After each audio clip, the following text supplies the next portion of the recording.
আমাদের ছেলেদের ভাই এই একটা প্রবলেম, হেয়ার কাট না করলে জঙ্গলি লাগে আর হেয়ার কাট করলে চিলা হুয়া মুরগি লাগে। তো গাইস কথাটা হচ্ছে, ভাবছিলাম যে মাথা ভর্তি চুল রেখে একটু দাড়ি কাড়ি রেখে নিজেকে একটু পুষ্পা বানাবো, তারপর আমিও বলবো ম্যাচ ঝুঁকেগা নেই সালা। কিন্তু এদিকে আমার মা বলছে হেয়ার কাট না করলে মেয়ে তুঝে ঘর পে রহনে नहीं दूंगी।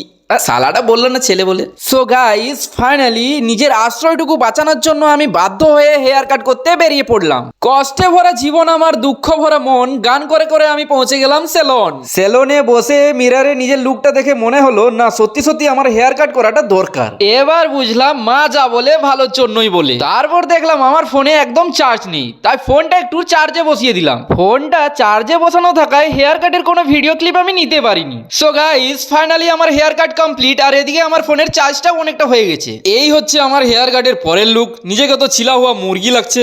আমাদের ছেলেদের ভাই এই একটা প্রবলেম, হেয়ার কাট না করলে জঙ্গলি লাগে আর হেয়ার কাট করলে চিলা হুয়া মুরগি লাগে। এরকম কার কার মনে হয় তোমরা একটু কমেন্ট করে জানাও তো। ভিডিওটি ভালো লাগলে অবশ্যই একটি লাইক করে দাও, আর যারা চ্যানেলে নতুন তারা চ্যানেলটি সাবস্ক্রাইব করে দাও। মেরা মিনি ব্লগ यहाँ पर समाप्त हुआ, चलो बाय।